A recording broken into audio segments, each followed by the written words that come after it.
नमस्कार मेरे प्यारे साथियों, मैं डीपी आज एक नए वीडियो के साथ आप लोगों के सामने हूँ। और आज कुछ इम्पॉर्टेंट समाचार हैं अलग अलग सेक्टर्स के, इनको मैंने कंपाइल करने की कोशिश किया है। पहली खबर तो ये है कि चाइना का एक बड़ा शिप, जिसको कह रहा है कि हमारा रिसर्च शिप है, उसका नाम है डांग यांग ई हाउ, अर्थात DA the YANG Yang YEE and HAO how, ये जहाज़ का नाम है। और ये जो है इस समय भारत में अरब सागर और बे ऑफ बंगाल के आसपास घूम रहा है। इस जहाज़ की जो सबसे बड़ी खासियत है, ये सोनार रेडिएशन पर बेस्ड है और सोनार रेडिएशन के द्वारा अपने आसपास जितने भी शिप्स होते हैं, सबमरीन्स वगैरह होती हैं, उनके मूवमेंट को कैप्चर करता है, उन्हें लोकेट कर सकता है और फिर जो है इस सूचना को चाइनीज नेवल कमांड को भेजता है, पूरा सूचना कैप्चर करके लोकेट करके। अब इस तरह से भारतीय जासूसी कर रहा है। अच्छा, दो तीन चीज़ें इसमें भाई पाकिस्तान के साथ टेंशन है। तो अरेबियन सी में एक तो ये है कि INS विक्रमादित्य है, उसकी लोकेशन कहाँ है ये रियल टाइम लोकेट कर सकता है, क्योंकि इस समय भुज की तरफ ही जा रहा है, इंफॉर्मेशन शेयर कर सकता है। दूसरा, ये डाटा कलेक्ट कर सकता है, काहे का,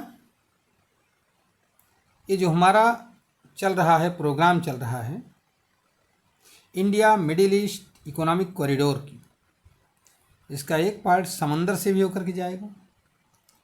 तो ये जासूसी कर सकता है कि इसकी प्रगति कितनी हो रही है, कितने विमान इससे संबंधित होकर के आ रहे हैं, क्योंकि इसको टेंशन तो है ही। हाँ, कि जो बेल्ट एंड रोड इनिशिएटिव है, इसका बहुत बड़ा ये सलूशन है, India middle east economic corridor. ये दो तीन पॉइंट्स हैं इसको लेकर के। चाइना कहता है कि हमारा रिसर्च शिप। अच्छा, एक बात और जान लीजिए कि पिछले 7 वर्षों में 48 टाइम्स इस तरह से चाइना के रिसर्च शिप तथाकथित जो हैं वो घूम रहे हैं इंडियन सब कॉन्टिनेंट के आसपास या इंडिया के आसपास, चाहे वो बे ऑफ बंगाल रीजन में हो, चाहे अरेबियन सी रीजन में हो, मतलब हैं इधर है हिंद महासागर के एरिया में। दूसरी बात, एक बात और है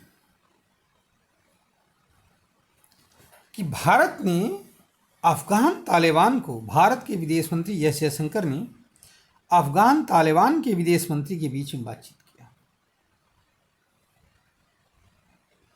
और इसमें उन्होंने पूरी तरह से हेल्प करने की पेशकश किया अफगानिस्तान को, इन्वेस्टमेंट के थ्रू।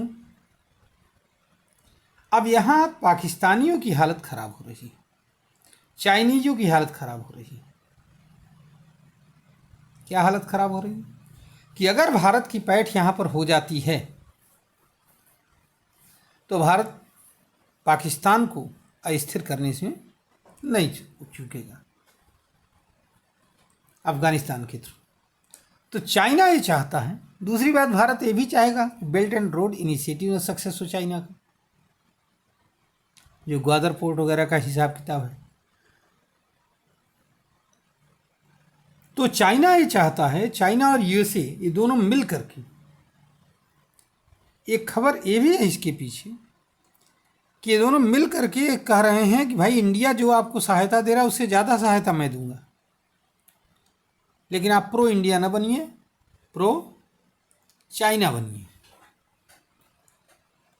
क्योंकि USA को अफगानिस्तान की बहुत बड़ी ज़रूरत है।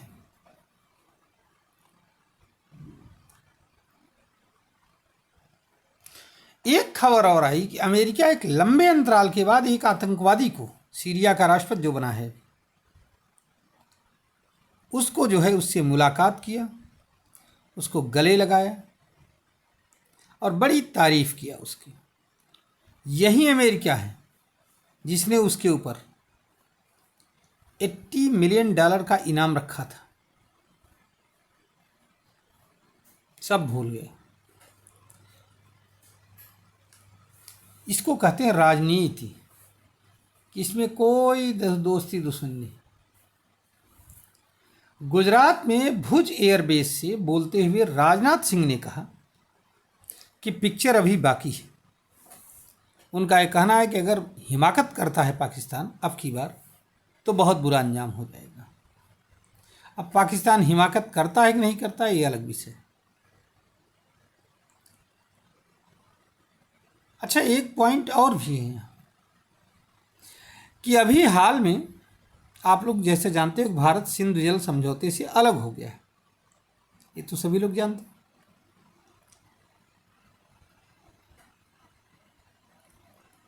तो भारत ने जो है पाकिस्तान ने भारत से रिक्वेस्ट किया कि भाई आप सिंधु जल समझौते से अलग मत होइए और वो पानी जारी रखिए। तो भारत ने एक लंबी चौड़ी आतंकवादियों की लिस्ट रख दिया कि भाई इन आतंकवादियों को पहले आप हमारे हवाले करो, तब हम दूसरा कोई बात करेंगे इस पर। किस पर? सिंधु जल समझौते वगैरह। अगर आप आतंकवादियों को हमारे हवाले नहीं करते हो तो हम सिंधु जल समझौते पर कोई विचार नहीं करेंगे। 100 आतंकवादियों की लिस्ट है उसमें। मसूद अजहर भी है, जकी उर रहमान लखवी भी है, पता नहीं कौन कौन है, बहुत पुराने। अब देखिए क्या करता है पाकिस्तान। बाकी पाकिस्तान में आतंकवादियों की बाकायदे मीटिंग चल रही है। डिक्लेयर कर दिया गया है कि जो आतंकवादियों के ठिकाने नष्ट किए गए हैं भारत के द्वारा, उनका पुनर्निर्माण पाकिस्तान की सरकार कराएगी अपने पैसे से। जितने मृतक हैं वहाँ पर सबको एक वो दिया जाएगा, मुआवजा अच्छा खासा दिया जाएगा। तो अब ऐसे देश को क्या कह सकते हो जहाँ सिर्फ आतंकवादियों का ही पालन पोषण चल रहा हो। सुनने में ये भी आ रहा है कि रावलपिंडी से सेना मुख्यालय को ट्रांसफ़र किया गया जाएगा इस्लामाबाद में, और एक प्रोटेक्टेड एरिया में इसको बनाया जाएगा, इससे कोई अटैक न कर सके। चलिए मैं अपनी वीडियो को यहीं पर समाप्त करता हूँ।